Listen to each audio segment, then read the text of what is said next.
नमस्कार मित्रांनो, कशा आहात तुम्ही सगळे? पुन्हा एकदा तुमचे स्वागत आहे तुमच्या स्वतःच्या व्हायरल फॅक्ट्स मराठी चॅनलवर. तुम्हाला माहिती आहे का की जगात असा एक देश आहे जिथे श्रीमंती आणि गरिबीचा मापदंड पैशाने नव्हे तर आनंदाने मोजला जातो. असा एक देश आहे जिथे लोक वृक्ष, वनस्पती आणि पर्यावरणावर खूप प्रेम करतात. जिथे ना रेल्वे ट्रॅक आहेत ना स्वतःचा हवाई दल आहे आणि भारत या देशाला आपला छोटा भाऊ मानतो. आपण भारताच्या शेजारी असलेल्या भूटानबद्दल बोलत आहोत, जो त्याच्या नैसर्गिक सौंदर्य, डोंगर, नद्या आणि धबधबेसाठी प्रसिद्ध आहे. लांबून लांबून लोक येथे ट्रेकिंग आणि माउंटन बायकिंग साठी येतात. या देशाचे नियम आणि नियमावली खूप वेगळे आहेत. प्राण्यांच्या हत्तीसाठी येथे आजीवन कारावासाची शिक्षा आहे. तर मग काय थांबले आहात? तुमची सीट बेल्ट लावा आणि भूतानच्या अद्भुत प्रवासासाठी सज्ज व्हा.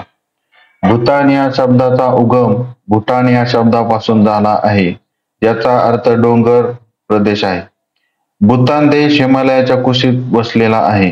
तुम्हाला येथे सगळीकडे डोंगर आणि सुंदर दऱ्या दिसतील.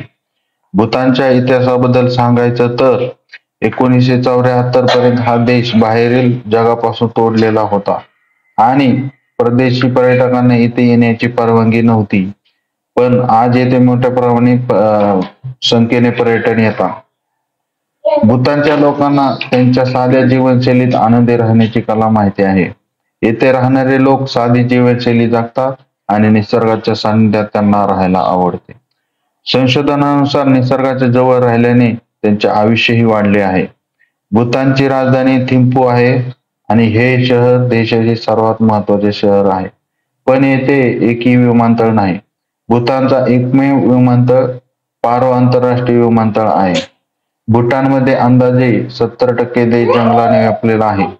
भूतानच्या नियमानुसार 60% देशात जंगल असलेच पाहिजे. त्यामुळे आज भूतान जगासमोर एक उदाहरण सादर करतो आहे. भूतानची लोकसंख्या सुमारे 8 लाखापर्यंत पोहोचली आहे. त्यात थिम्पूची लोकसंख्या 1 लाख आहे. पण हा आकडा खूप मोठा नाही. भूतानच्या जीडीपी 2653 अब्ज डॉलर एवढी पोहोचलेली आहे. तर या देशातील लोकांचे प्रति व्यक्ती उत्पन्न सुमारे $500 एवढे आहे, जे की भारतीय नागरिकांपेक्षा जास्त आहे. भूतानच्या साध्या जीवनशैलीत आनंदाने राहायचे रहस्य आहे.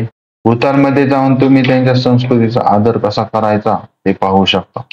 भूतानमध्ये प्रत्येक जण नवीन वर्षाच्या दिवशी आपला वाढदिवस साजरा करतो. भूतानची राष्ट्रभाषा जोग्खा आहे. त्या व्यतिरिक्त इथे सुमारे 20 इतर भाषा बोलल्या जातात. भूतानची खाद्य संस्कृती खूप चविष्ट आणि मसालेदार आहे. येथे तुम्हाला इमा, दात्सी, तुप्पा आणि याकचे शामकचे स्वाद पदार्थ खायला मिळतील.